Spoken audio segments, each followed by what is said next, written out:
talking about? What do you mean?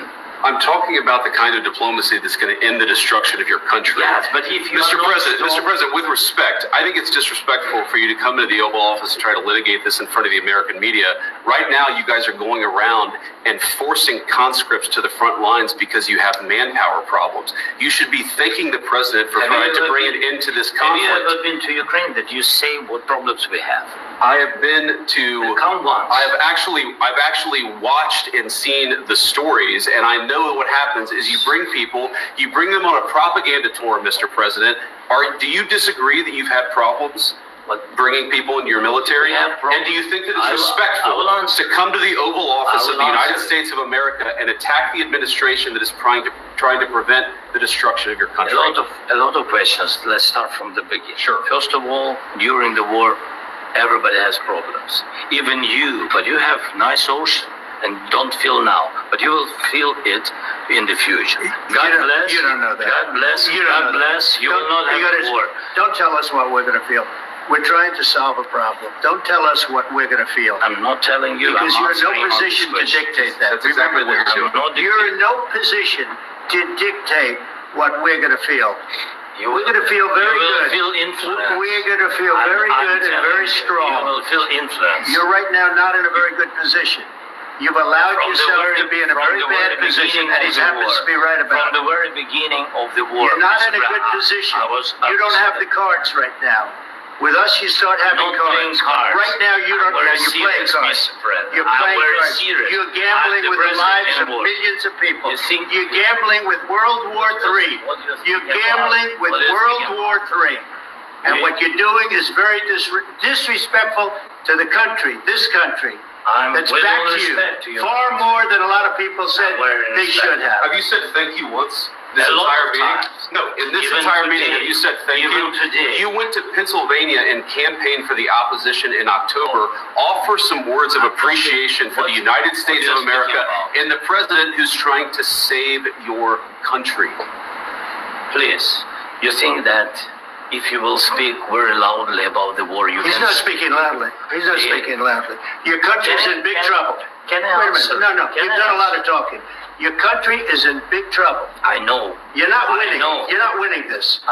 You have a damn good chance of coming out okay because of us. Mr. President, we are staying in our country, staying strong from the very beginning of the war. We've been alone, and we are thankful. I said thanks you haven't in been this alone. cabinet. You haven't been alone. In this cabinet. We gave you, through this stupid president, $350 billion. We gave you military equipment, and you men are brave, but they had to use our military. If you didn't have our military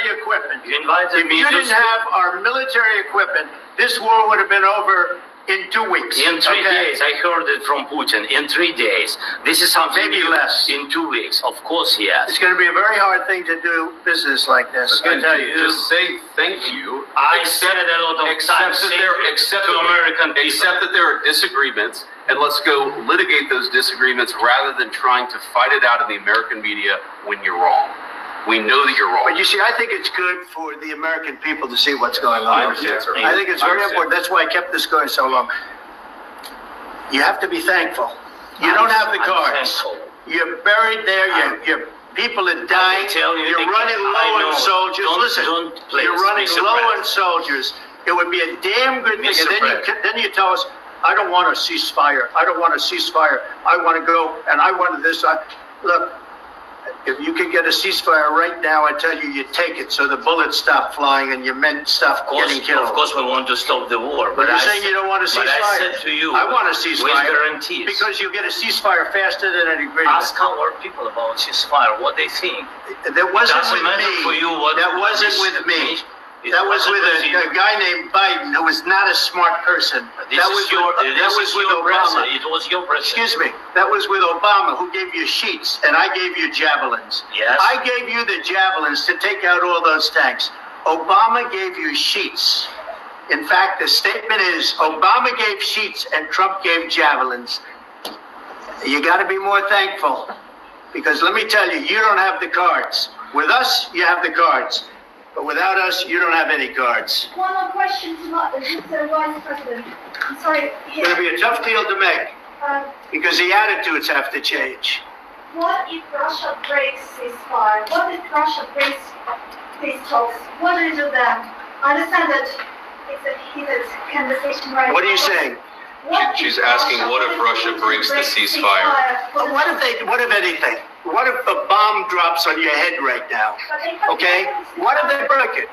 I don't know. They broke it with Biden because Biden, they didn't respect him. They didn't respect Obama. They respect me. Let me tell you, Putin went through a hell of a lot with me. He went through a phony witch hunt where they used him and Russia. You ever hear of that deal? That was a phony Hunter Biden, Joe Biden scam. Hillary Clinton, Shifty Adam Schiff. It was a Democrat scam. And he had to go through that. And he did go through it. We didn't end up in a war. And he went through it. He was accused of all that stuff. He had nothing to do with it. It came out of Hunter Biden's bathroom. It came out of Hunter Biden's bedroom.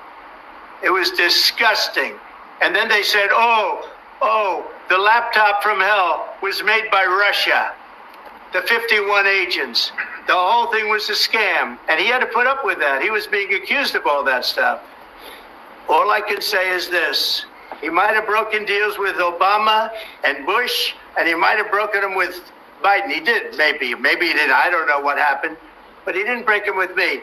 He wants to make a deal. I don't know if you can make a deal. The problem is, I've empowered you to be a tough guy. And I don't think you'd be a tough guy without the United States. And your people are very brave. But you're either going to make a deal or we're out. And if we're out, you'll fight it out. I don't think it's going to be pretty, but you'll fight it out. But you don't have the cards. But once we sign that deal, you're in a much better position. But you're not acting at all thankful. And that's not a nice thing. I'll be honest, that's not a nice thing.